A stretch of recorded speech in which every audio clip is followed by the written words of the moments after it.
সশস্ত্রভাবে রণাঙ্গনে যুদ্ধ করেছে এবং এই যুদ্ধ যারা পরিচালনা করেছে সেখানে এরা মুক্তিযোদ্ধা হবে। ঠিক একইভাবে মুক্তিযুদ্ধকে সফল করার জন্য নানান ক্ষেত্রে আমাদের বিদেশে এবং দেশের অভ্যন্তরে যারা সহযোগিতা করেছেন, কাজ করেছেন, যারা সশস্ত্র ছিলেন না কিন্তু কাজে যুক্ত ছিলেন, তারা সহযোগী মুক্তিযোদ্ধা হিসেবে ডেজিগনেট করেন। পাশাপাশি বাংলাদেশ সরকার, মুজিবনগর সরকার, যেটা মুজিবনগর সরকার লেখা আছে, মুজিবনগর সরকার ও উক্ত সরকার কর্তৃক স্বীকৃত অন্যান্য বাহিনী তারা সবাই মুক্তিযোদ্ধা হবে।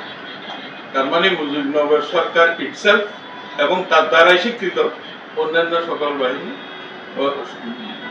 বাহিনী যারা সশস্ত্রভাবে যুদ্ধ করেছে তারা সবাই মুক্তিযোদ্ধা হবে। এটাই। তাহলে মুজিবনগর সরকারের মধ্যে কে ছিলেন?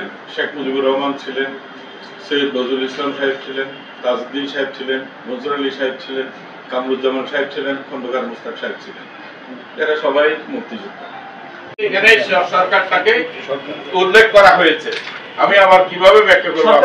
সরকার কি আপনার মুক্তিযোদ্ধা বলেননি? বলেছি, সুস্পষ্টভাবে বলেছি। আসেন আপনি আমার কাছে। আমার কাছে এটা হ্যাঁ, অনেক ক্যামেরায় দেখছেন, আপনি আমার কাছে আসুন, আমি আপনাকে দেখাচ্ছি। এই যে আসুন, এই যে আমার কাছে এটা আছে। এইটা আসেন, আপনি দেখাচ্ছি।